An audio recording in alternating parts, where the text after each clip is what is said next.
Welcome everyone to another edition of twitch.tv/Tegun After a long hiatus, we are back doing Tengu Talks. If you are probably familiar Ooh, with this channel, it used to be called Why I Love. I didn't like that name anymore. The concept of the show, everything about the show is gonna stay the same, but I just thought we needed a better name. It was kind of confusing. So with that, we're at Tengu Talks episode 3. Today's topic, where we're going to talk about a series, game, whatever that we love, will be on two franchises that are heavily connected to each other, Drakengard and Nier. And with that, I have a very special guest. They have created yeah. art for the channel. They mod for the channel. They have helped me so much with stuff. Welcome everyone. Red, how are you doing today? I am doing great. Thank you for having me. Thank you for having a person who builds on the ground game. But I'm excited to be here. Yeah, no problem. Thank you so much for coming through. You are one of the two people who convinced me to get Nier Replicant last year, um, Yes. and forever have ruined my life. So I really Yeah. appreciate you. And as tradition with the show, we did it with the last two episodes.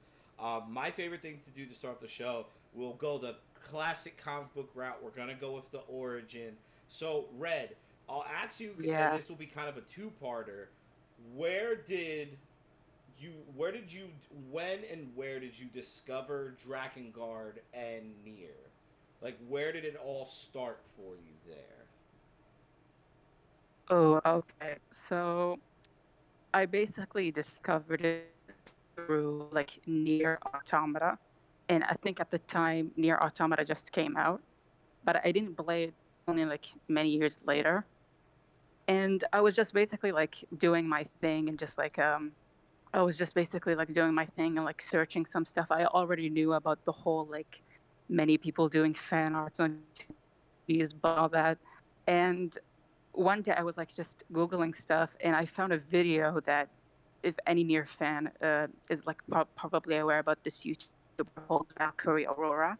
She's like super popular. Her first video ever was like explaining the events that explaining like a video, like the timeline from Drakengard to like Nier. And at the time, I think just the Nier demo just came out. The full game hasn't came out, and it was her first video though. But it just went viral. Like it had 1 million views. I watched it at a time where Nier Automata was already out, so I just watched the video. Kind of spoiled myself on some stuff like Drakengard 3 and Drakengard 1 and like some of the original Nier, like the first Nier game, but I didn't pay much attention to it. I was like, oh yeah, I'm definitely not playing Nier Automata like only maybe few years later.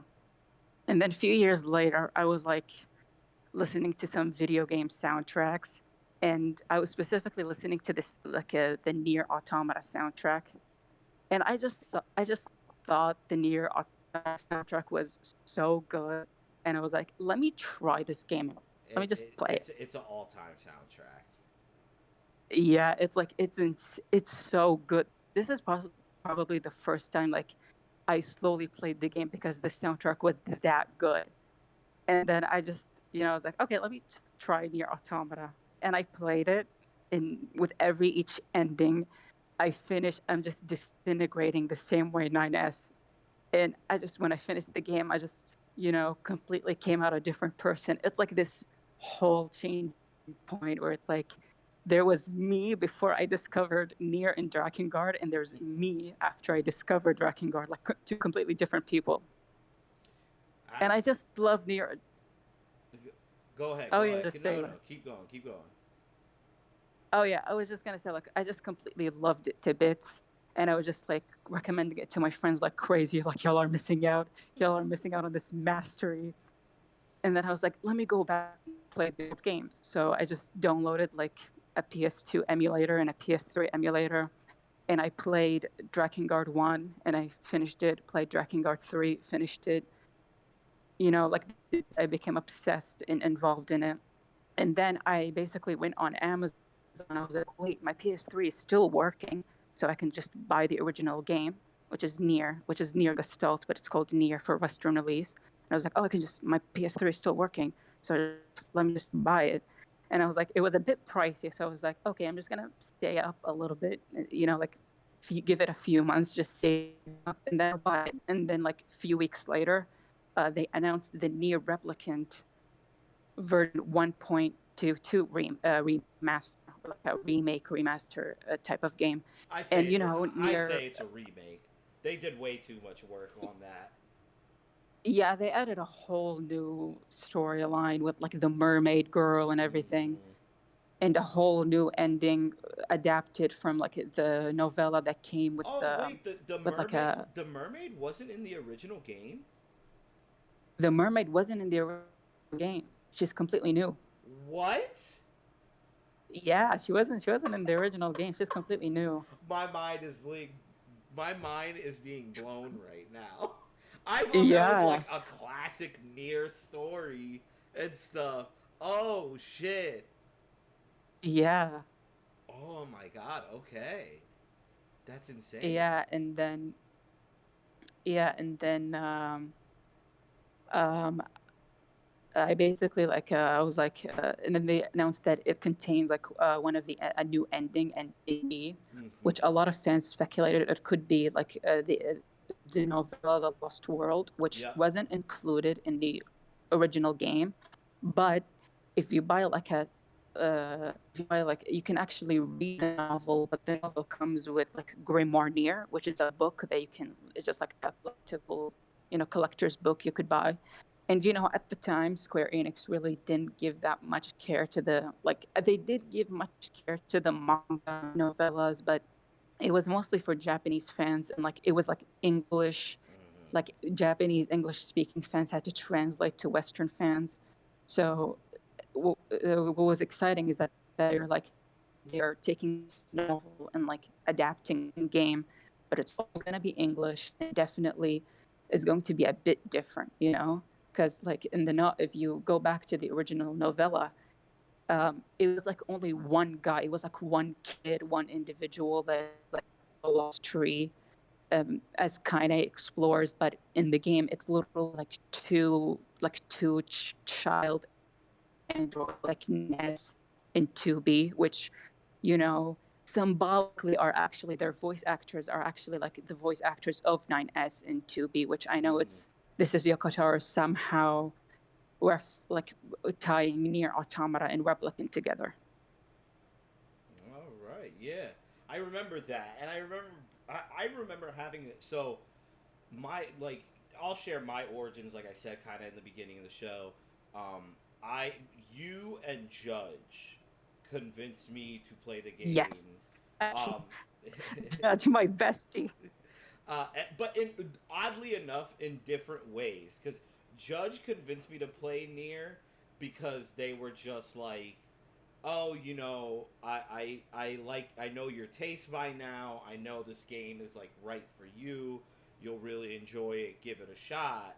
Whereas you tackled it with, you like complicated lore, idiot. Play it. And, Yeah, and I'm sitting here yeah. like, oh, it can't be that bad. If I played Kingdom Hearts, it won't be that insane. Then I'm playing it and I'm like, I am so confused.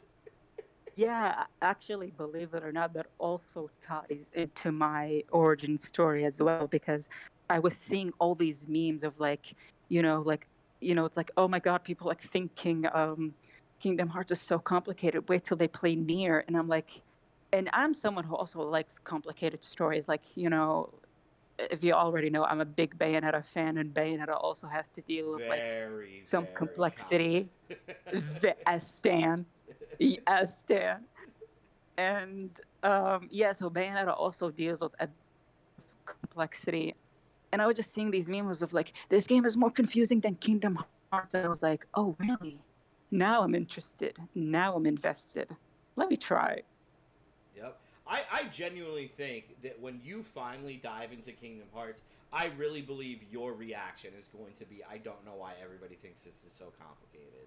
Just because of what you enjoy. And also, the audience will know this, I'm very biased because I'm a huge Kingdom Hearts fan. But I genuinely don't think Kingdom Hearts is as complicated as people make it out to be. I think it still very much is, but I think there's worse stuff. Like for me, the most confusing lore is Legend of Zelda. Me personally, Oh uh, yeah. yeah. But Yeah. anyway, back to the topic at hand. So you started out with Nier, so that means you had to backtrack to Drakengard. And as anybody knows, and especially with my minimal research and watching Let's Plays and stuff, Nier is a very dark franchise. Drakengard is the apocalypse. So, Yeah. what was it like? Did you, was it a little like jarring going into the Drakengard stuff, especially because Drakengard 1 came out early 2000s, and I just had a Yeah. conversation with my coworker uh the other day about it, where I'm a big believer when you look at the 90s, that was a very offensive time, right? the Oh two yeah. the early 2000s was like the peak of gritty, dark, and be as offensive as possible and stuff, right? Oh my God. Yes. Yes. Yeah. So that Stand-up comedy at that time was insane. yes, or even just like TV shows, movies, superhero movies back then. Like it was Yeah. insane. So it makes sense that Drakengard existed in that period. So when you went to Drakengard 1 and you saw this like time capsule of early 2000s storytelling, what was that like for you coming from Near Automata? It's really hard to say that I was like, oh my God, I was like, oh, what is this? Because I already like dark mediums, you Mm-hmm. know? I really like dark stuff. I'm a Catwoman fan by nature, Catwoman stan. So, being a Catwoman stan, there are fair share of like darkness. She had some stories where it was really dark. Her Mm-hmm. like first ever comic book ongoing, her sister's keeper, was actually pretty dark. Like, Yes. they didn't beat around the bush. They just like did it. They just ripped the band-aid and showed it to you all. So I wasn't really like taken aback, but I was like, no, why is there a pedophile in the game? You know? I thought we were gonna go at least an hour before that got brought up. Yeah. Also, here's a funny thing. When one of the producers of Drakengard 1 like tried to I guess they tried to like present Drakengard to like PlayStation. I think they either like traveled to like a convention or like a conference somewhere. Mm-hmm. Like it's either in New York or Los Angeles. I don't know. It could be New York. But, like one of the people at like Square Enix at the time, or like I think it's called Space Square. I don't know. I could be wrong. Yeah. Or Oh, well, Squarespace. I forgot it their used old to name. the old name was SquareSoft. Oh yeah, Squaresoft. My apologies. No, you're good. You're good. Ye- Yeah, so like someone literally went to um like to some convention, and he approached like the higher ups of like PlayStation, and they presented them like the files of Drakengard. And the guy who was responsible of green lighting the games at that time, he was so tired of looking at so many games throughout the whole day that he greenlit Drakengard on the spot without even looking at the contents of that game. That's why we Holy have shit. free stuff in the game, you know? That is insane to think, because Yeah, and also funny. yeah, because it's as somebody who didn't grow up with these games, kind of have gotten into them later in life, literally about a year long and everything. It is one of the, because I watched those Mr. Klemps videos that you recommended to me, which if anyone wants to learn about the franchise and get a summary of them, and for Drakengard and can't find the resources to play the game, those Mr. Klemps videos are really good. Um, I Yeah, I was just mind blown at like the pedophile and the cannibal. Like, and it's just yeah, like, and and here's the thing, and it's like, And I feel like a lot of people get defensive as if people are coming at Yoko Taro for it or stuff like that, and like are judging like people who like the game for it. I really don't think people are trying to do that. It's just you have to cut people slack and let them be like shocked that one of your party members is that. You know what I mean? Like it's a crazy. You're never gonna see that in a video game again. Yeah, and also like I remember like reading this like in a Drakengard Nier discussion on Reddit. As much as how absurd it is, it was kind of like accurate because Drakengard takes in like a very like fucked up medieval time. Mm-hmm. And like if you look back at the medieval times, things like that and like things like pedophilia Oh yeah, it ran time, rampant. like yeah. So some might say it's historically accurate, you know? Mm-hmm. Yeah, it's just very shocking, and it's just one of those things that you have to like take it for the time that it came out, what Yoko Taro was going for, and everything, stuff like that. And plus, too, Yeah. it also does from early on let you understand that like, hey, these Drakengard games are very different from the JRPGs you're Yeah. used to. And it's like Yeah. that was like when I played Nier Replicant, that was my biggest takeaway from it was this is a man who wants to create like the anti JRPG. And when I say like Yokotaro wants to make like the anti JRPG, I'm not saying that like he hates JRPGs. There's no way he's making these games without being inspired by past games, some of his contemporaries. I mean, later on we'll talk about something that we talked about in DMs last night in comparison to another JRPG.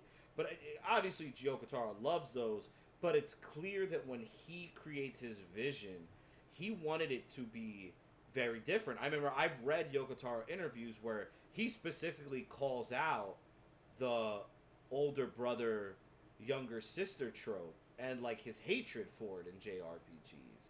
So it's like Yeah. that's what like more than Nier, Drakengard really feels like his antithesis, his anti-version of the stereotypical JRPG.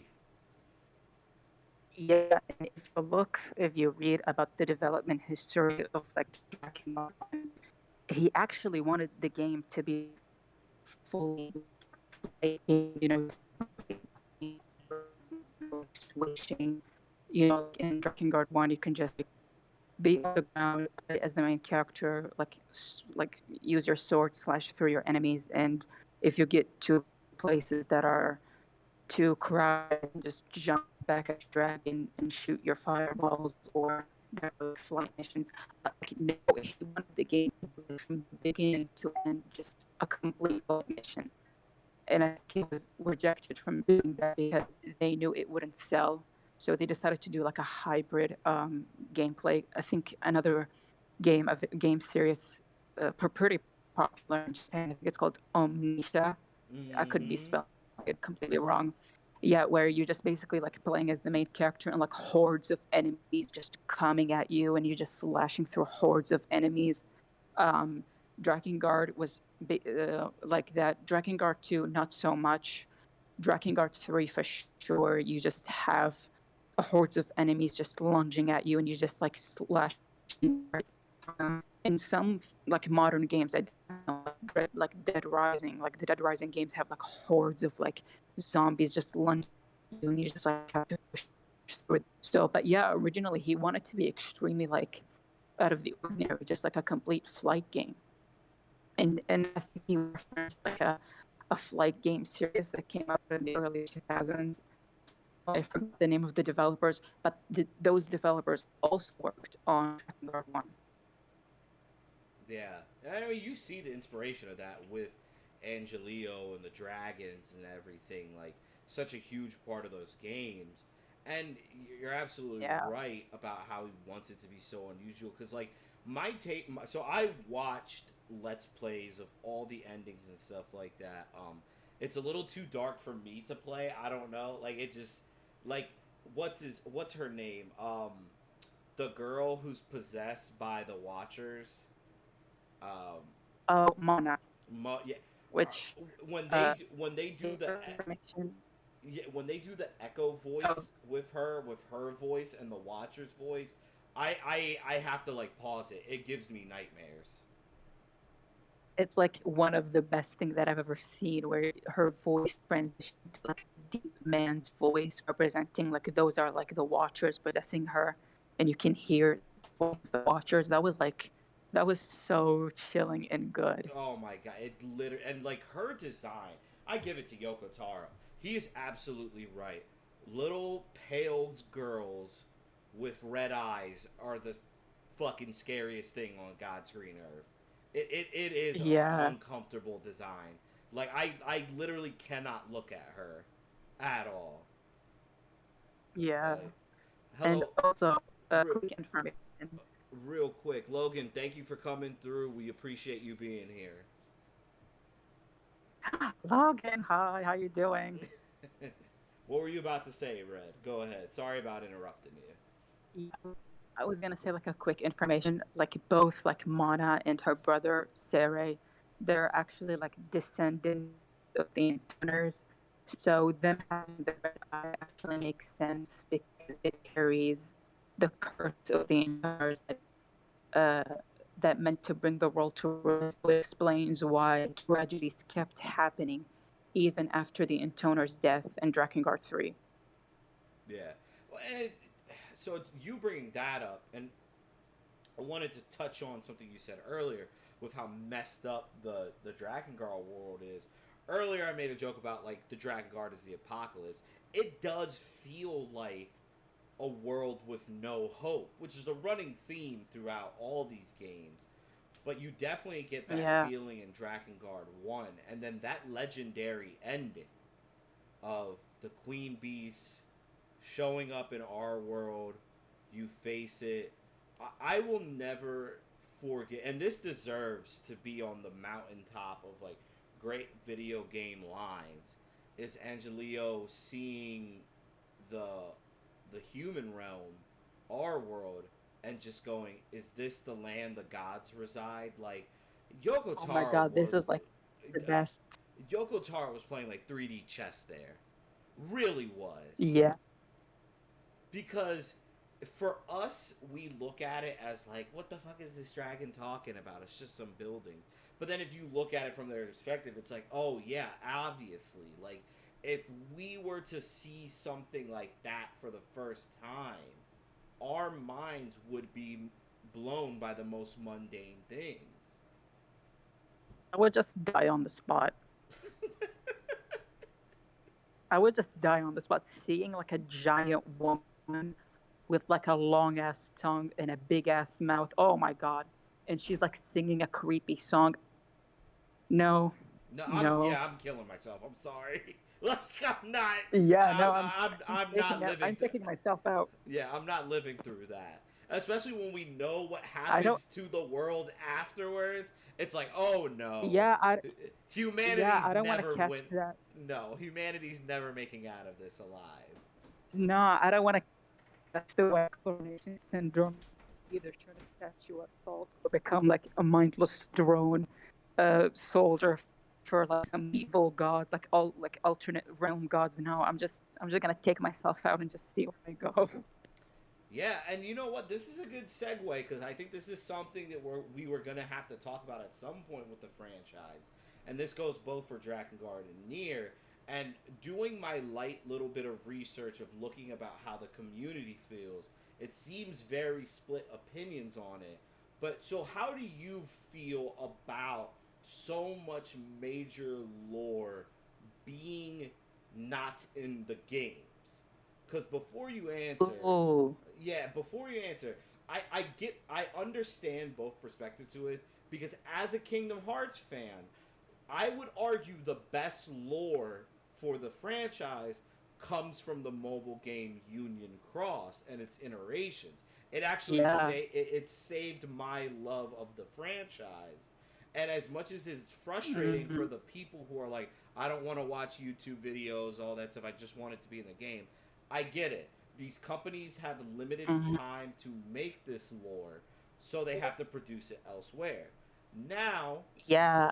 with Nier and Drakengard, I also can see the frustration because what y'all get in that fandom is on a whole nother level. It is more than just a Yeah. mobile game. Actually, the mobile game was the last thing y'all got. So what? How are you Yeah. feeling about it? Did it hurt your fandom? Did it help it? What were your thoughts on it? Um, at first, thank you so much for bringing up this point because I actually like was hoping you bring it up at some point because I want to talk about this. Um, I think it's like it's definitely like super cool to be like very investigative and just like you searching and you're reading and you're analyzing song lyrics and you discovering song lyrics, a whole completely new novella and all that crazy things. But it reached to a boiling point where you just basically simply gets tired. Like Mm-hmm. I'm tired. I just don't feel like doing deep ass research. You know, I'm now university students. I have other things to worry about, and it's definitely at some point becomes extremely tiring. However, I don't want to completely throw the blame at Yoko Taro Mm-hmm. because a lot of the time it's like Square Enix fault, and also like also another thing is like also frustrating is that how whenever there's like novels or novellas, they're always in Japanese. They never release like anything in English. They Yeah. rarely do. And if there's anything in English, it's either like just like one manga or novella that was released like years ago, or it's like fan translation, which is 100% of the time it's fans translation. We never got like an official English thing from Square Enix. And again, I blame Square Enix because the Drakengard and Nier games are always lacking budget. They're always lacking budget. They don't have enough budget to. Square Enix doesn't put enough budget to, like, so you can like Yokotaro can also include all the lore that he wanted to include. So in order to compensate, yeah, You're and in good. order to compensate, he has to take that lore and release it in books because he has no other choice. The reason that if you look at it, Drakengard 1, 2, 3, the original Nier and Nier Automata is like the only Draken Nier title that did not receive that many novellas and that many mangas. It doesn't have that much to its name because it got somewhat of a proper budget that Yoko Taro was able to put all the narratives that he wanted into that game, which something unfortunately happened to the previous games. You know, like Drakengard 3, Drakengard 3 is like suffering from the same problem the original Nier did, which one of the endings is literally in a novel that is completely in Japanese. And like the novel hasn't been translated yet because it's hard for these fans to translate like a 300 page in Japanese. So what they did is that they just like just wrote some notes. Here are the notes. Here are the important things that you need to know. And like hopefully someday Square Enix will release this full thing in English because uh, for those of you who don't know, none of the endings in Drakengard 3 actually leads to Drakengard 1. What leads to Drakengard 1 is ending E, which the ending E is called, it was like after they announced Drakengard 3, a week later, Jun Eishima, who's like well known in the Drakengard and Nier fandom as the one who writes the novels, novellas, and mangas. She also wrote some novels for Final Fantasy 15, and she announced on her blog that she's gonna write like a novelization of Drakengard 3 of the events and links them back to Drakengard 1, and it's called Drakengard 3 Story Side, and it's still stuck in Japanese, and like the only proper translation you'll get of Story Side is just notes of people are like, okay, this happens and this happened, this didn't happen. So yeah, it's like sometimes that's like sometimes it could be also on Yoko Taro's side. For example, Yoko Taro has included like an important timeline important timeline information, and like the Nier concert pamphlet. Like when the Nier concert, like the music concert when it happened, they gave away pamphlets that had like very important timeline events, and I was like, why didn't you just include it in the novels and mangas? But also, there's also like a fault that Square Enix is at. Give these games more budget. Give them more budget so Yoko Taro can put all the things that he wants into these games. So that's my take. It's neither. It's like the fault on both sides, if you know what I mean. Absolutely, because, like I said, we keep things as positive as possible on this show, but we gotta talk about these kind of things, or else it's kind of hollow. And Yeah. to your point, we bring up like I think Drakengard 3 is a game that suffers from incompleteness so much. Like, Yeah. like No, you don't understand. Drakengard, the base game, is a complete trash. The reason I love it is that I read all the novels. I read mhm, all the novellas. I finished the DLCs. I bothered to level because in the DLCs you have to level all the intoner sister to like yep, level 10, and as each level you unlock a new like a small like a novella note information type thing, and like the character select screen. So I had to go through that hassle of like leveling up all the intoners to get like to understand their novellas. I had to read like the novellas of the intoners that came with like the Drakengard 3 like celebration box, like the 10th year celebration box that was released like in 2013. Had like the intoners novellas, also like Zero's origin story in a novella, and it just like I went through the hassle of like going above and beyond, and I ended up loving Drakengard 3. However, the average player who plays Drakengard 3 that is already complaining about the FBS wouldn't bother to go read the novellas after going through the hassle of like finishing this game that literally plays like a PowerPoint with like 12 FPS per second yep. and like a very difficult musical rhythm boss by the end, which is like ending D. So the average person will not go above and beyond like me. So that's the reason why I liked it. It's because I went above and beyond, but the average person wouldn't. So that's like a huge problem for Drakengard 3. And it's so sad because I think Drakengard 3's premise, idea, everything is so good. Zero is It's a so, great protagonist. yes. The intoners as a concept, where like you're Oh taking my the God. magical girl trope and making it to where Yeah. they're basically gods now. Like that's such a Yeah. good inversion. The callbacks, Accord is still a very interesting like little wrinkle in the whole thing. Like it's really really Yeah. good. It's a shame that it needs to be a remake. Honestly, I think like yes, you could fix it in a remaster, but I think just rebuilding it from the ground up, it needs a remake because you have to. I really do want to see Drakengard get redemption as a franchise because Yeah. it's clearly like they never got gameplay right in any of them, whether it was because of Yeah. limitations, implementation of those gameplay features, whatever. But like I wish they could have got handling a dragon right because you don't Yeah. see too many games doing that. Honestly, Yeah. Yeah, I have like a very like what people say a popular opinion or take that probably will piss off the people who love Nier. But I honestly believe now we should move on to Drakengard because, and this piss some people off, but I genuinely believe it's enough now for Nier. Nier has officially received its flowers. It receives the proper recognition. It receives its flowers. mm-hmm. It received, I don't want to be like ungrateful, but it received more than it should. And I think now it's time to move to Drakengard and give back and like fix them the way we fixed the original Nier. And like, I believe the whole trilogy needs a remake. The narrative needs to be built up from the grounds up because the connections to the games of each other, like from Drakengard 1 to Drakengard 3, are a little bit wonky because Yoko Yes. Taro, believe it or not, has actually never imagined Drakengard will ever reach this far. He didn't imagine Drakengard will ever receive a sequel, which is Drakengard 2.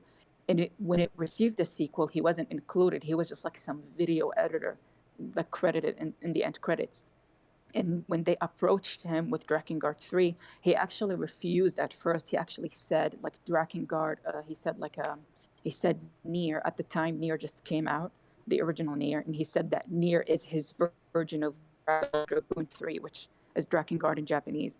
And it took a little bit of just, a little bit of pushing the finger from Saito Yosuke to Yoko Taro to officially, like, say yes and start working on Drakengard 3. But if you actually look closer, the connections from Drakengard 1 to Drakengard 3 are a little bit hazy, are a little bit janky. Some stuff don't add up. There is a little bit of plot holes because Yoko Taro wrote things in perspective he didn't imagine. Was like, I know we're going to do Drakengard 3. When he was writing Drakengard 1, he actually didn't have in mind that Mana and Sari are descended of the Intoners. That didn't come up only when he was writing writing Drakengard 3. So when he was writing Drakengard 3, he was basically writing in retrospect. So that's why like the connections are kind of like a little bit wonky. So that's why I feel like they need to fix the connections simply. And also like Drakengard 2 is unfortunately not a good game. The narrative in it is not really good.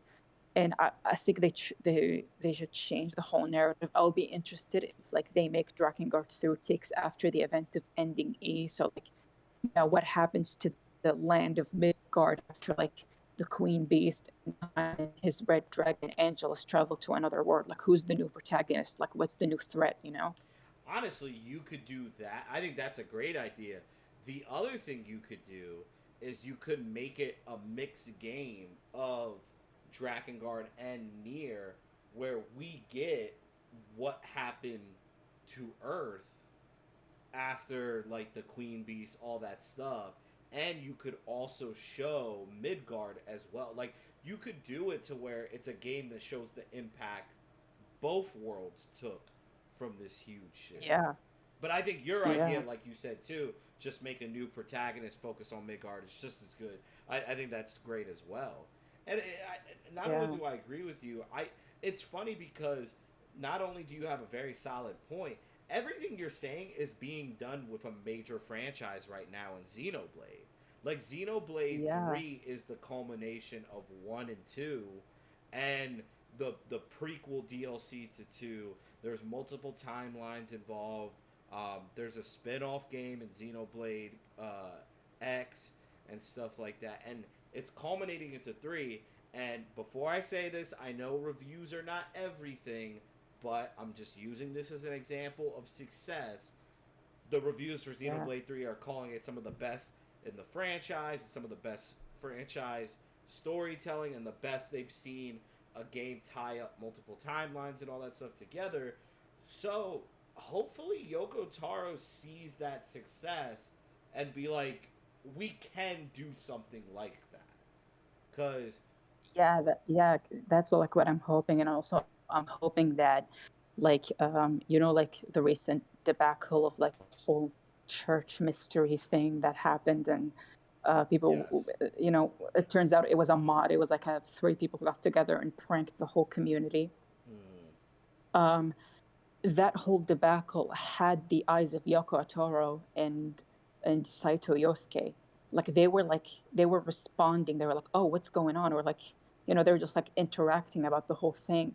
And the moment those modders started bringing like the intoners in it, Twitter went feral. yep. The Nier community went feral. So I'm hoping that Yoko Taro, like Yosuke Saito, they see like how people went feral the moment that they saw like a hint of the intoners, and like hopefully this is like, oh, so maybe they want Drakengard 3. You know what? Let's bring it back. Let's take that into consideration. They want them back. Yeah, and like you said before, it's time to give it its flower. Like it's Yeah. definitely a thing where I know a lot of people get nervous about like the stuff becoming a franchise. But like you said, it should get its flowers. And I think you're completely spot on that they could cool it on Nier for a bit. But even Nier, it's like once they give Drakengard its flowers, like they should go back to Nier and do more because it's like it just doesn't feel finished. Neither franchise feels done. You know what I mean? Yeah, and Like yeah, yeah, and I think like a lot of people saying like, "Oh, I'm scared the game will turn into like a large franchise, like 6 games, 10 games and above, like the Resident Evil games, or like I don't know, like the Assassin's Creed games, or like like a no. large franchise." And like people are scared that this will affect the quality. It really doesn't matter if it's gonna end soon or if it's gonna continue further. It's all up to Yoko Taro. If Yoko Taro wants to do another game will happen. If he wants to stop, he's gonna stop. It's the same thing with Metal Gear Solid. In, for Metal Gear Solid 6. Um, uh, Hideo Kojima himself said he doesn't want to go back. He said he wanted to finish the series for so long, you Yep. know? Yeah, you're spot on, and especially with I like you said, I do get the fear of the franchise thing, but it's very clear and it's very surprising that Square Enix does really trust and respect Yoko Taro. Because here's the thing, let's be honest, if they didn't, we would have gotten Near 3 by now. Yeah, They would have just did it without him. I mean, they did it with yeah, Drakengard. So and yeah. They did it. yeah, Yeah, they did it with Drakengard 2, and it was a flop. It was not good. yeah, and like think about it. And I'm not saying they would have been right to make Near 3 without Yoko Taro, but like they would almost have every reason to argue to even do it without him if he wasn't on board. Because Automata was such a huge hit, such a crazy phenomenon that it's really insane to think Yeah, that 5 years have gone by and all we've gotten is a mobile game. And that's not me knocking the mobile game. I'm not knocking it at all. But it is a mm, thing of it's like I thought we would have gotten it by now. That's why I think the whole modding thing with the church, I really thought I know you were leaning towards Drakengard, which makes sense because of once the intoner stuff got involved. But before the intoner stuff got involved, I really thought it was going to be a Near 3 announcement. I really did. yeah, yeah. And also, like when it started getting like, when they started bringing the intoners on like those like dark, very big dark room, part of me was like, this is too good to be true because they would never, Square Enix would never. Yeah. Yeah, you're absolutely right. Yeah, Yeah. yeah. I mean, I'm hoping one day we'll see it. Like, I don't know. It's just, especially because Square Enix does seem to be getting into the remake bandwagon. It's been very successful for them.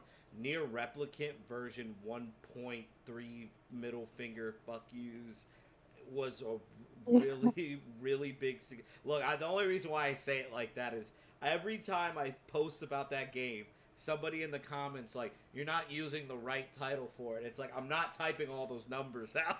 Like I'm not doing it. It's Yeah. not, it's too hard to Yeah. remember.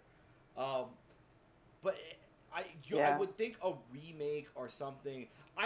What I'm wondering, and you would have a great perspective on this, do you think they're waiting to see if the anime is the test?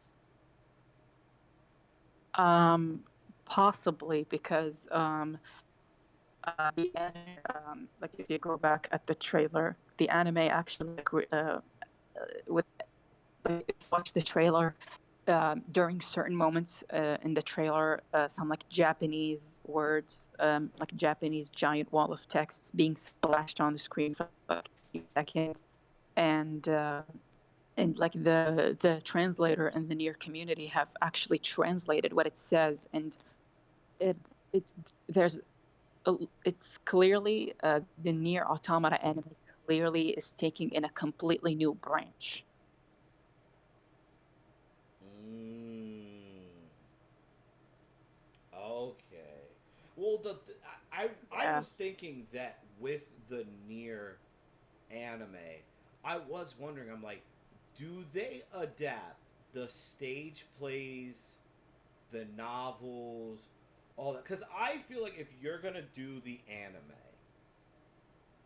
you need to include the true origin of 9S and 2B that you really don't get in the game. Like, Yeah, I'm just hoping that they adapt because right now there's like a stage plays of Near Automata or something called uh, like it's called Yorha, and these stage plays are like takes it's basically takes during the early days of A2 before she deserted Yorha, mm-hmm. and she went through that mission before Yorha abandoned like that whole debacle. And the problem, the stage plays are a lot. Like, there's like stage play version 3.4 stage play, like there's different versions of the stage play, and till this day we don't know which the canon of stage play version. So if it's gonna be a new branch, I'm hoping it's like, it's like this stage plays are also like to be in 9S. How did they originate? And like show us about like Zia, the one who created Yorha or was about to create Yorha before one of his early Yorha prototype androids killed him and took his plans and did that whole elaborate plan of like Yorha and like concealed the truth about humans going Yes. out. Like, yeah, show a little bit of that. Yeah, because, like, don't get me wrong, and I love Nier Automata. It's a great game. Uh, I was famously known for not liking it when I first played it, and then you convinced me to do it again, and I really enjoyed it after playing Nier Replicant. And I remember once I looked up the lore and everything, Nier Automata is great. That is a finished game with a complete story, but damn would I have loved to had that lore in there, because it's so sad. Like, Yeah. once it like I will give the Nier franchise so much credit for proving. I am a so and I am an avid believer that games do not need to be fun. They need to be entertaining.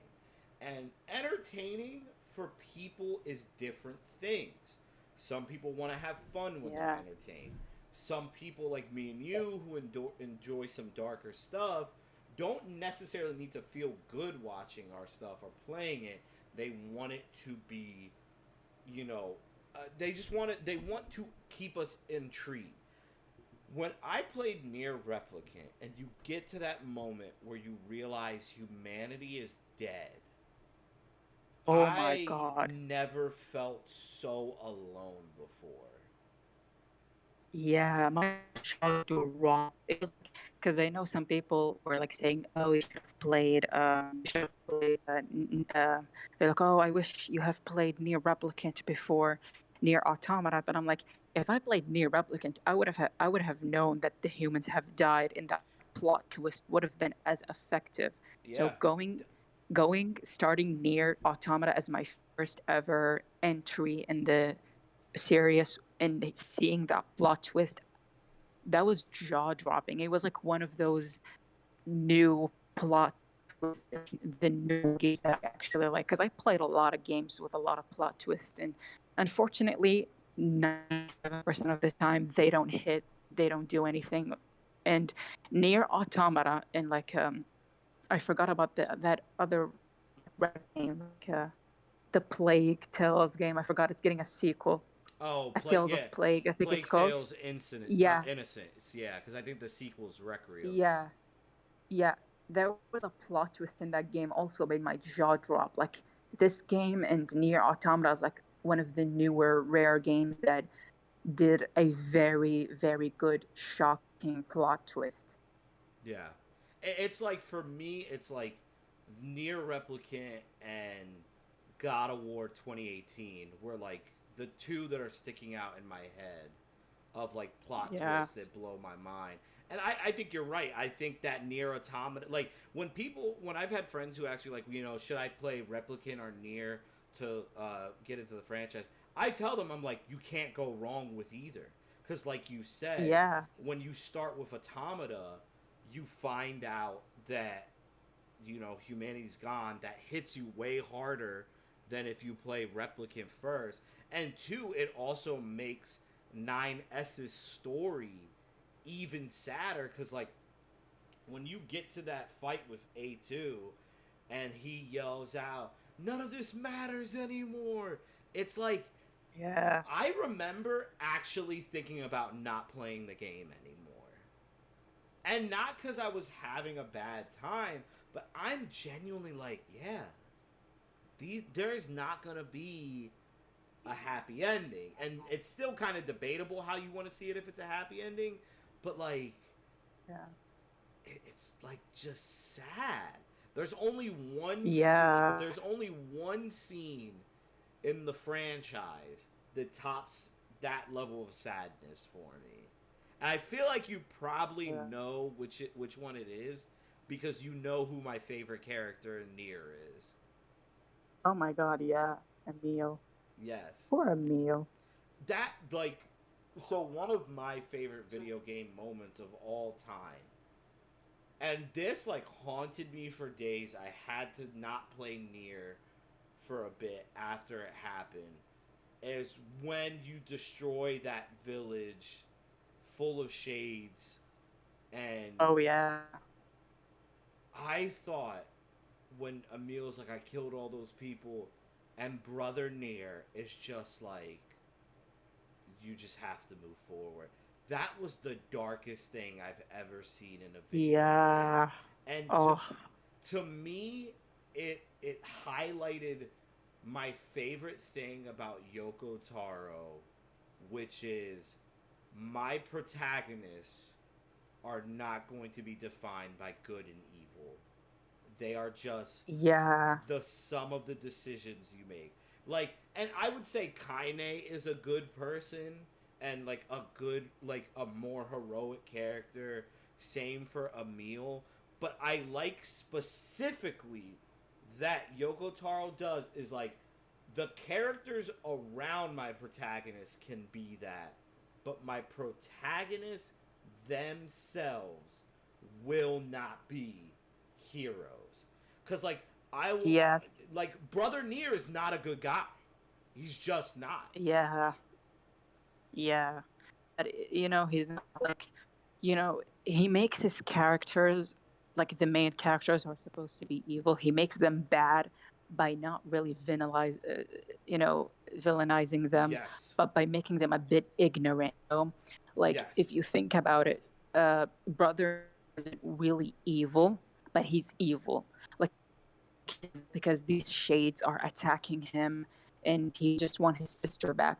Also, he's evil because he is basically killing these shades, and these shades are human.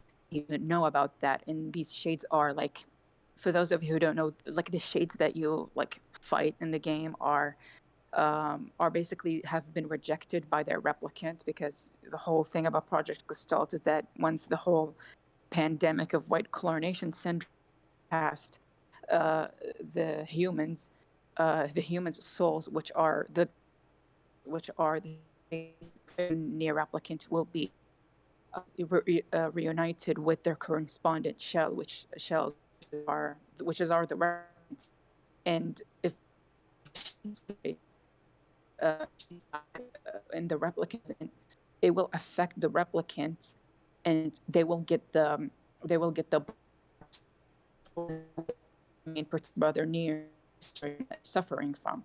So Nier was like, this time throughout the game was just killing shades and unknowingly affect those innocent replicants that have been affecting those innocent replicants with black scroll disease, and he knows about it. So he's evil, but like not evil, but still evil.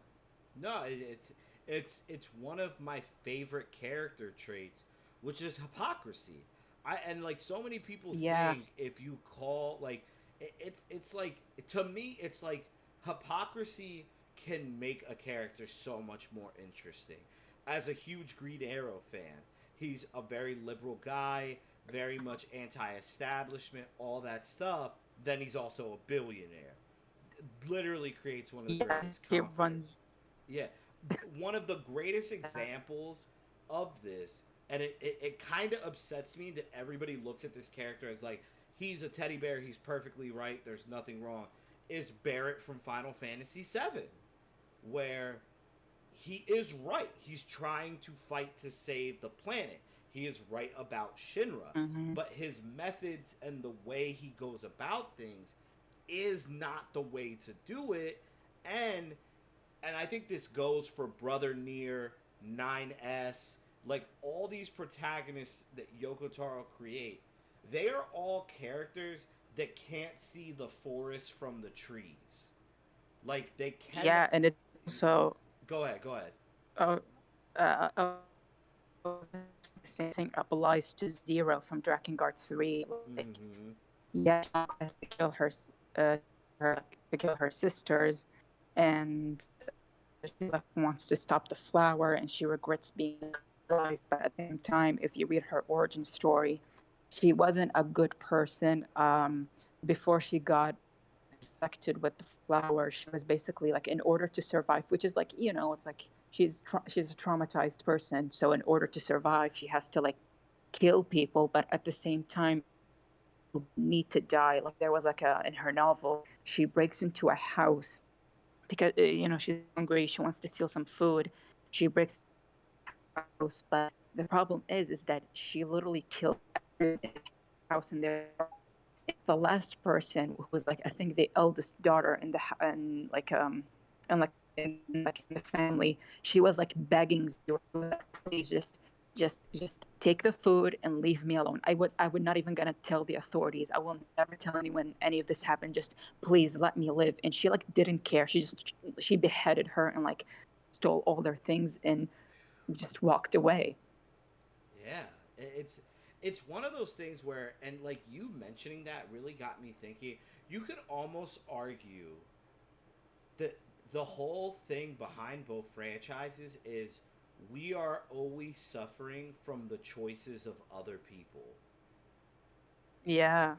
because it's like the world becomes doomed because of the choices the Drakengard one protagonist makes. Everything gets started because, like you said, the choices Zero makes. Nier Replicant, it's like freaking what's his name, Brother Nier, is literally dooming the world because he is not willing to see anything but saving his sister. Where it's Yeah.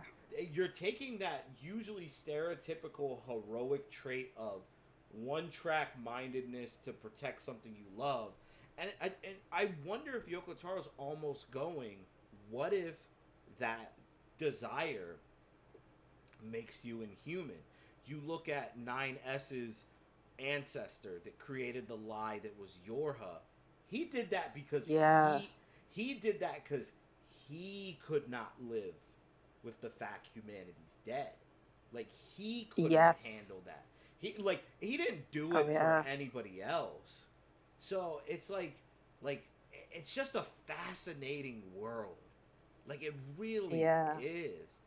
And it's like that's why I want to see more, because it's just like holy crap. And like especially with a chord, because I just want to know, like I think the right thing to do with a chord and the Kingdom of Night and all that stuff is I want to see a world in this universe that isn't on the verge of collapsing. Does that make sense? Yeah, yeah, yeah. Yeah, like what is your thoughts on that? Do you think every Near Dragon story has to have that post-apocalyptic or apocalyptic world, or do you think you could take the Kingdom of Night or wherever Accord's from and make it to where like we're gonna show you the functioning part of this universe? Yeah, I think the Kingdom of Night and the whole Accord thing is very, very sensitive, and it needs to be like investigated as soon as possible because it. because whatever happened in the Kingdom of Night is it what it's what triggered Drakengard. It's what triggered the events of it. It what triggered the chain of events in Drakengard. Because now we know that the dragons from the Drakengard universe are actually are actually from the Nier universe. You know, Mm-hmm. Mm-hmm. they came from the Nier universe, and how do I say it? Yeah, they came from the Nier universe, and for the just to simplify it, um, the beginning of like the Drakengard timeline starts with the year 856, where basically like a giant earthquake happens that shakes the Iberian Peninsula, which is it's Europe, and most of the events of Drakengard 1 and 2 and 3 happen like in Midgard, and Midgard is like it's basically Europe, but they basically came together as one nation because when the events of 856 happened, like dragons popped out of nowhere, and basically like, they started wreaking havoc. So the people of the Iberian Peninsula or Europe, and in order to like to like survive this catastrophe, they had to like get together and abolish like borders between their countries and become like a giant country called Midgard. Mm-hmm. And if you actually read Michael's novella from Drakengard 3, in the end of the novella, he basically says that he was flying in the sky with a red dragon, which are basically alluding to Angelus from Drakengard, and the black dragon, which alludes to I forgot his name. Legna. His name is Legna. He's like the dragon's protagonist in Drakengard 2. He's the dragon who killed Khan's parents from the first game, and he's basically finds out, and suddenly like everything becomes very light and light and basically blinded with a very strong light, and suddenly they found themselves in a new universe. And this happened actually in the Nier universe, because in the Nier universe, in the Kingdom of Nights, when the alien were invading, they created what they call dragon-like weapons, and these dragon-like weapons someday like they disappeared. And if you read like Michael's novel, he was like, we were suddenly in a place where it's like there's so much we're suddenly now in a place where so much greenery and there's like no anymore. So this is like the dragons transferred from the dragon, like an anomaly happened or like a time split happened, like some singularity. I'm pretty sure that we have heard that a lot. Some singular thing, and they transport, and this the dragons are not so logical. They like have mechanical because the near the drag like weapon were just night, so they could like use that to explore it, and it just like they could. I want them to explore it so bad because it will show like how things. It will like clear. So if okay, if that would cause the dragons to come to the Drakengard universe, then what caused magic to come to the Drakengard universe? Because also magic came through in or also giant metropolis out of nowhere, and that giant metropolis modern city that you can see in Drakengard 3. I'm pretty sure you have saw it if you watched any gameplay. Yeah, you bring up a good point because, as you say it best, like the, everybody always talks about like where could they go after Automata because they already did Dragons and Drakengard. They already did, you know, uh, monsters in Near Replicant, androids and aliens, Automata. They haven't done the one thing that everybody thought the franchise is, which is like actual magic, actual demons, like actuals, like stuff like that. Like that is a route that they could go, and not only that, Yeah, yeah, like and actually, and you bringing this up brought up another good point. It makes the most sense to bring the franchise back to a very prominent eyes right now because clearly the story is going into a multiverse, multiple timeline, multiple dimensions whatever route, and that stuff is more popular than ever right now.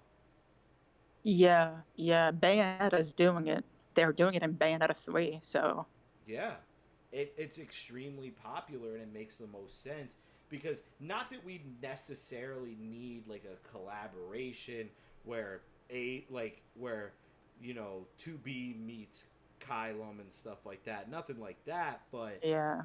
we could see like honestly now that you say this, I think after they remake Drakengard 3 and 1 and fix 2 and all that stuff, I think Nier 3 could be a chord hopping between Midgard and Earth.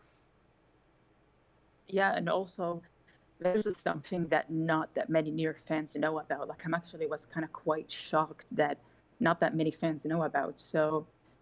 Um, the developers of Drakengard 1 and 2 and 3, and the first game, like Kavia, Mm-hmm. and after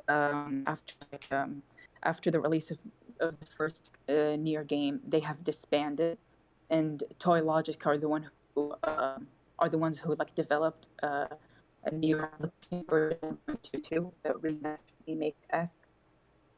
Believe it or not, you know how like in like after like because after the events after like Davila and Popola models have failed to save humans, everybody like rejected those like Davila and Popola's model, and they forced them to go like a mind wipe, and they installed like a guilt like in the Davila and Popola models were killing Guilty all the time, and they were killing Guilty all the time, and um, they were like at first they were like treated like okay, and then the snarky comments happened, and then like the Devila and Popola were fully prosecuted. They were like being, you Yeah. know, people did not treat them right.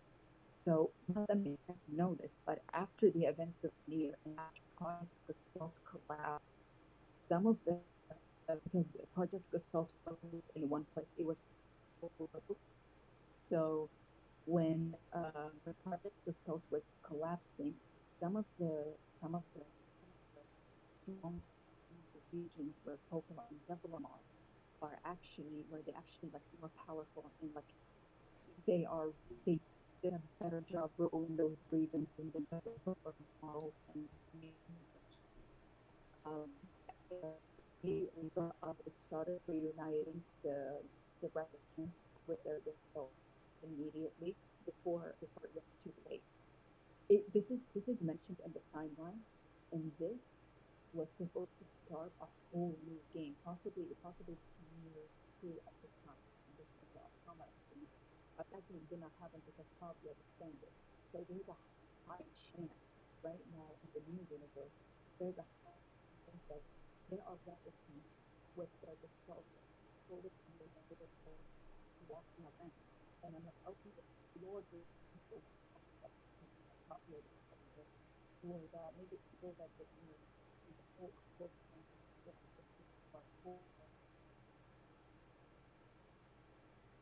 Yeah. Sorry, that last little bit I had trouble hearing you read on. Can you just repeat that last little bit? Oh, basically, I was just saying that at least explore like the whole applicants that are with their gestalt, just like, explore it in like Near 3 and like the Accord and like the multiverse Yes. thing, explore Drakengard 4. Oh yeah, it's definitely got to be something that happens soon, especially because I would love to see all that. Like honestly, they could almost get away. Not that I would want them to, but they could almost get away of re-releases of stuff that include lore that has just never been made part of the games and stuff. But like you said, Yeah. we need to see more of this stuff, and it's still blowing my mind because Yoko Taro had that big interview that went viral 2 years ago about like he's working on two games and he's only released two Voice of Cards games. And no offense to those games, I actually heard they're really good, but like I can't Yeah. imagine both of those games were both titles. I can see one of them being it, but like I don't know at this point. Like it's just very crazy to think. Yeah, I believe like yeah, I believe like House of Cards was like little working something of either New or yeah, and also uh, it did crossover with the House of Cards, you know. Not that much. Yeah, like do you think he is building the groundwork to another Drakengard Nier, or do you think he's just focusing on original stuff right now? I honestly couldn't say. I just don't know. He could be doing anything right now. He could be working on the remaster, like a remake trilogy. Drakengard. He'd be working for. He could be working on Nier 3. He could be working on the new original IP. I just don't know. We just we only gonna know if they announce something. Damn. Yeah, you're very true. Well, with that, let's go on to another portion of the show that I always really liked about, especially with stuff with deep lore, which is the classic question. Everybody's been asked this multiple times, but I think with Nier, it's very interesting because I don't see too many people, at least from my end, talk about it because most people talk about like the large narrative between the two franchises, but like who is your favorite character, Red? Because that's actually something I've never asked you before in our many talks about these games. I think if the like the whole franchise, Yeah, we yeah, but between both of them, all games, novellas, stage plays, all that, who do you think tops the cake for you? I think it's zero. I knew I think it's zero. it. Yeah, because she she is so awesome in Drakengard 3, but the appeal of her is that she's just an awful human being. You know, like, I like to joke. I like to go on Twitter. Um, like I like to go on Twitter and like joke. Selena did anything wrong? She had to steal. She had to do what she had to do. Like like get your bag, queen.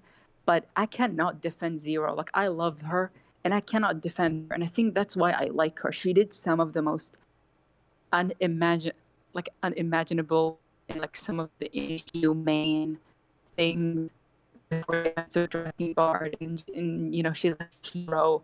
At the same time, she also wants. She like one of the things that I liked about ending A when Bucky kills her, she was like, "Do you really think I attended to stay alive? Like, it was fair for me to go on, kill all my sisters and kill all of half the army, like the soldiers in the game. Like, you really think I was gonna go like a murderous rampage? Everyone expects me to stay alive. That's just not fair." And that made me fall over.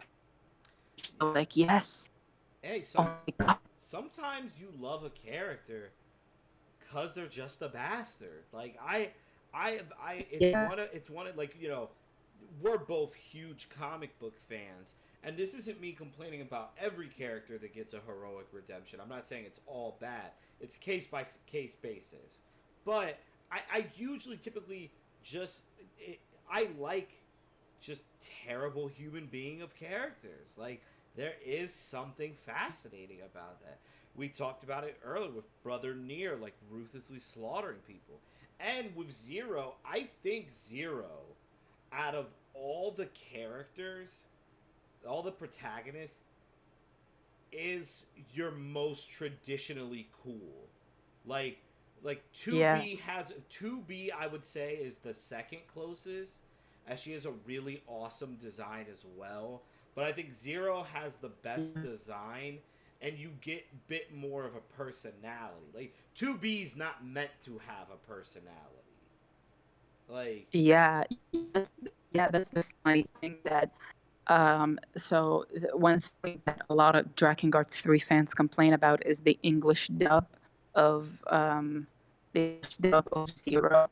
Um, it's completely different because if you actually play Drakengard 3 with like a, how do I say it, with like, the Japanese dub, if you actually hear Zero speaking, she speaks in a very mono, but I mean in a good way. Yep. Like those characters that speak in a monotone voice, but like you can tell that they're going through something underneath.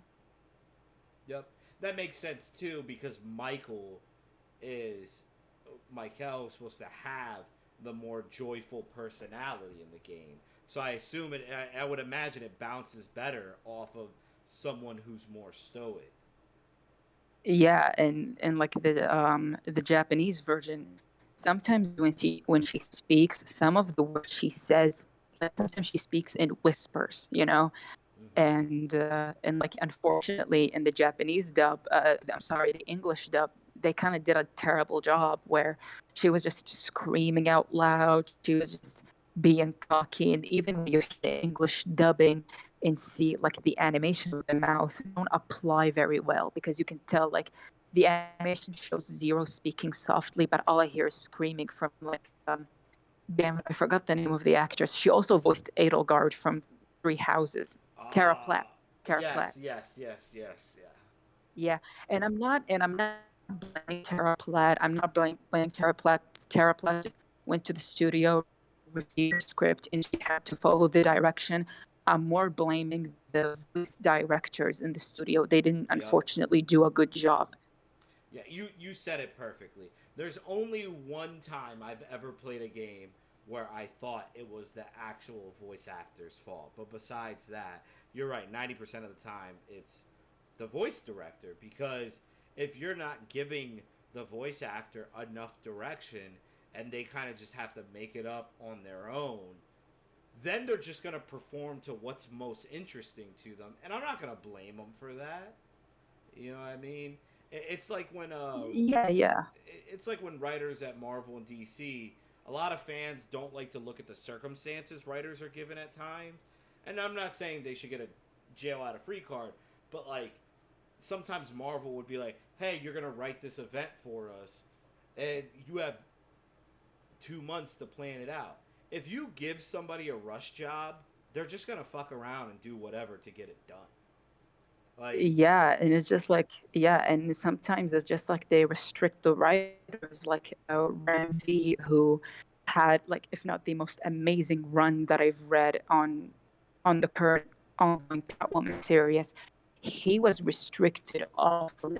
There oh were yeah, restrictions on him. There was a lot of, he managed to write something really amazing. Same thing goes with Tom King. Listen, one of my problems I have with like comic book Twitter accounts is that they're not really being honest. They just want to hate on Tom King blindly. I'm not defending the man. He definitely did some questionable choices, but at the same time, you have to look at the circumstances. No, Tom King actually wanted the wedding to happen in Batman 50. yep, The editors and the higher ups came in and said, "No, we're not going to do that. We're gonna milk the publicity. We're gonna milk the marketing. We're gonna do 50 variant covers, but we're not gonna do like the wedding. We're gonna cancel it."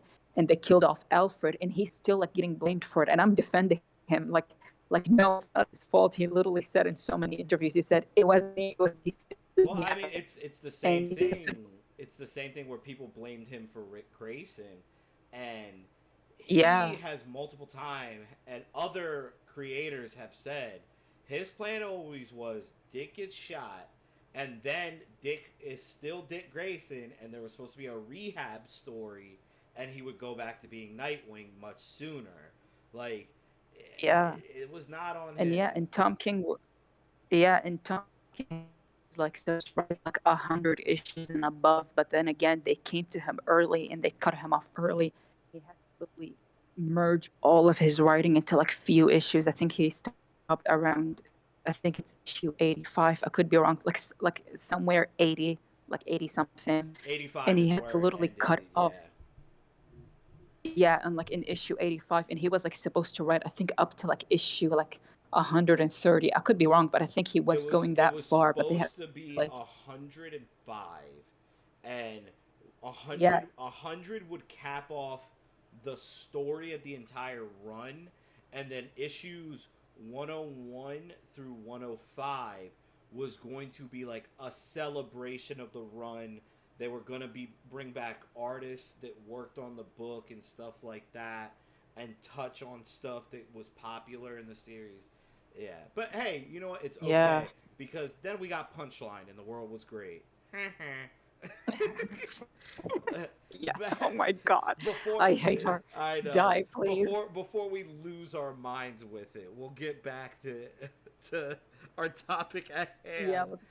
but Um, we went through your favorite characters, so then let's talk about what. And we kind of already went through like really sad moments and stuff, so we'll break it down to another point of what would you say? Because all the games are very much split up in its specific missions and story beats and stuff like that.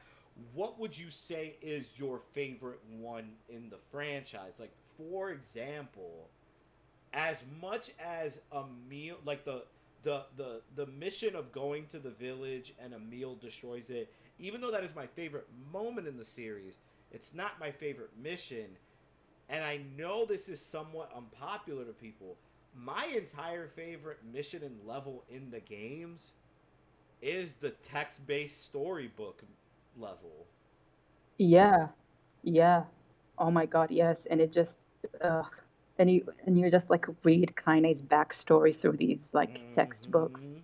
and it just, yeah, it hurts a lot. And which is funny because if I'm not wrong, the developers thought not many people gonna like the fact that you can just play the game in an open world and suddenly it's changed to like a dialogue game, but fired back and it became the most popular thing about the game and what players really liked. They even like when they announced the remaster for the replicant or Kotar likes to call it, they went up when they announced it. They were like, keep the text, don't just keep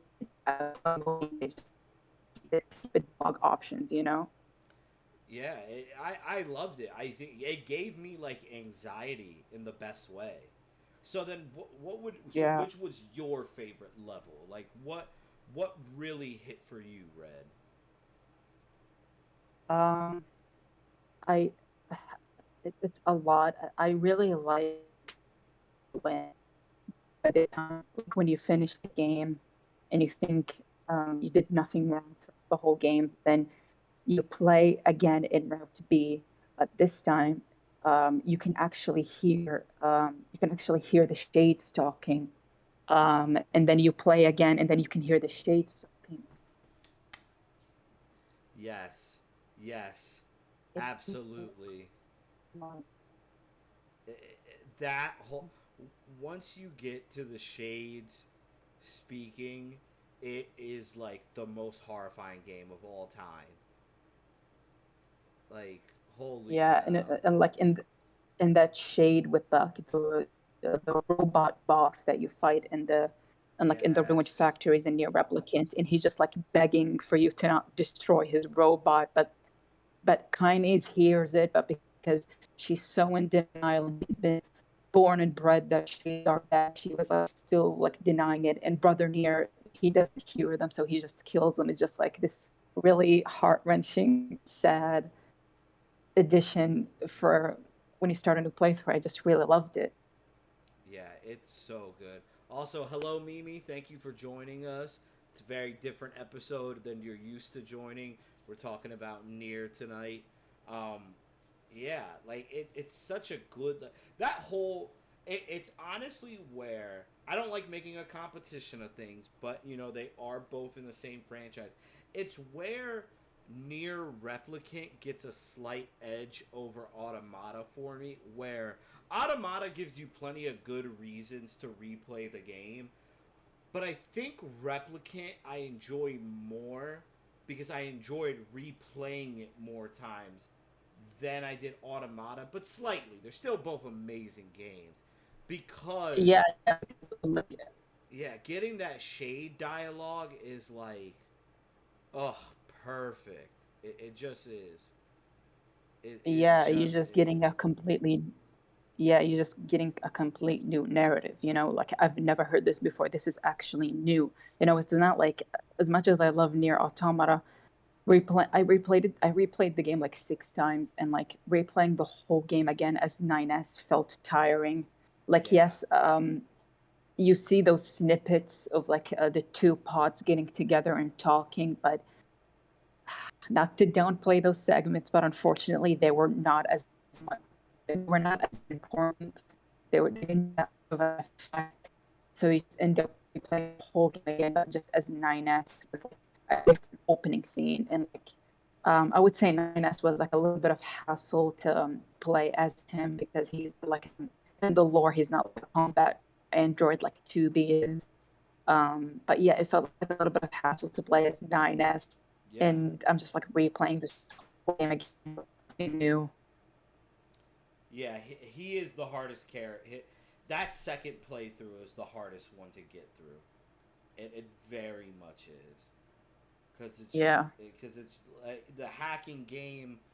The hacking game is fun for like the first 3 times that you play it, and then after that third time, it's like it's like I'm trying to think of a good comparison. I don't know. It's like anytime you have a feature in a game where it's really fun, but then you realize how much more time it takes away from you playing, and you're just like, all right, I'm kind of over this. God, I wish you were a Pokemon fan, Red, because then I could explain this to you so well. Um, I'm gonna buy the Switch very soon, and I'm for sure buying like Pokemon the Legend of Arceus. yeah, So yeah, I'm definitely. yeah. Be prepared. It's a horror game. Anyway, um, so yeah, like it really is a tough one, and that's like also the thing that makes me wonder, like if they do another Nier and all that stuff, are they gonna do the multiple gameplay routes and stuff? I know it's a staple of the franchise, but with games becoming bigger and longer these days, I don't like they clearly could because there are still games that are doing it, but I am very curious if they'll go that route because it's like I don't know if you saw like Xenoblade 3 they just said is going to be like 150 hours long. And I know for some people that's like super huge to them. For me, I'm like, dear God, I don't think I'll ever play that game then. Do you think do you think they'll maintain the same kind of pace, or do you think they'll experiment with it to keep up with modern JRPGs? I honestly said I don't know what Kotaro was cooking and like what he's gonna do. We're just gonna find out when the game getting announced. Who knows? We may be not getting the Drakengard trilogy at all. But if they did, I just hope that they fix the games. Cause the reason that the Drakengard games move slower is because of the technical issues of it. And yeah, and like I said, Yoko wrote things in perspective from Drakengard 3 to 1, so that's why the connections are clunky and unclear sometimes.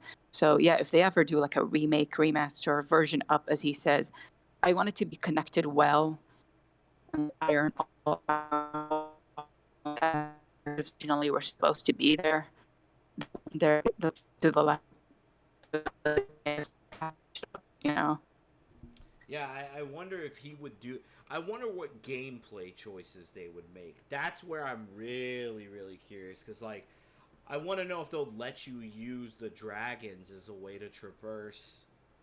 I wonder if they'll make it like because Nier has that bullet hell button mashing sword combat, whereas the other Yeah. games don't. It's very much like you said, flight simulator y at certain points. So I'm Yeah. wondering how they would balance it. Because even this day and age, balancing like a huge flying mechanic in a game is still hard to do. That's not an easy thing to get right. So I'm wondering how they would pull off the dragons because like I said it's very challenging. And I think they could get it right now because now of the technology that we have with the PS5, with the way games work now, there is a better chance at it. Absolutely is. Yeah, I think they're definitely gonna go through the replicant. Oh, you think they'll go that route where they kind of bring it Yeah, closer to sorry, that gameplay? yeah, I think they're gonna go through the near replicant uh, um, type of gameplay, like very flashy, very fast, but also fluid. The fighting, the flying segments with the dragons, also obviously improved. And I hope it's in the style of like Drakengard 1, where it's in the same level, you know? Because I got like just chapters dedicated only to be a flight simulator. I agree. I'm a big proponent for that because like the dedicated chapters aren't a bad idea, but it's like you want to feel the gameplay mix, especially when the story Yeah. presents it as that the dragon and the protagonist are never separated. So you want to see that represented in gameplay. I think it's much Yes, better. yes. It's much better to see it flipped around that way, especially with Yeah. Drakengard 1, because that intimacy that you see between Kime and Agnelio is very deep. Depending what ending you get, very intimate. So it Yeah. makes more sense that way. All right. Yeah. Yeah. So now with that, we've been going for over an hour and a half. So we're probably gonna wrap up soon because I am very tired. I know it is late as hell for Oh, you, Red. Um, but I, first off, before we sign off, thank you so much, Red, for coming on. Not just for doing the show today, but seriously from the bottom of my heart, everything you have done for this channel to help me to do it, to teach me stuff, everything. You really are one of the nicest people ever, and I cannot thank you enough oh, for it. stop. No, thank you for having me. And also thank you for always coming to me when you needed art because you could easily ignore me and go for people who do much better art. No, it's Steve coming in, and also like it's an honor to be here. Like this was just so much fun. I needed this. Like, I wanted to talk about Nier for so long, you know? Absolutely. And we're not done. In the future, we'll be doing Bayonetta. We're going to be doing a lot more Yes. stuff together. Absolutely. Yeah. Especially once we both play and finish through Bayonetta 3, we're gonna do a talk. We'll absolutely Oh make that yeah. happen. So Oh, absolutely. Yeah. so with that, thank you all so much for tuning in. I'm gonna drop the next week's stream schedule after this. Gonna be a lot of stuff. I'm gonna announce the next guest of Tengu Talks once I get that locked down. With that, thank you all. Have a wonderful night. Stay safe. Love you. Bang. Have a good one, y'all. Bye bye. Goodbye, y'all. Have a good night, y'all.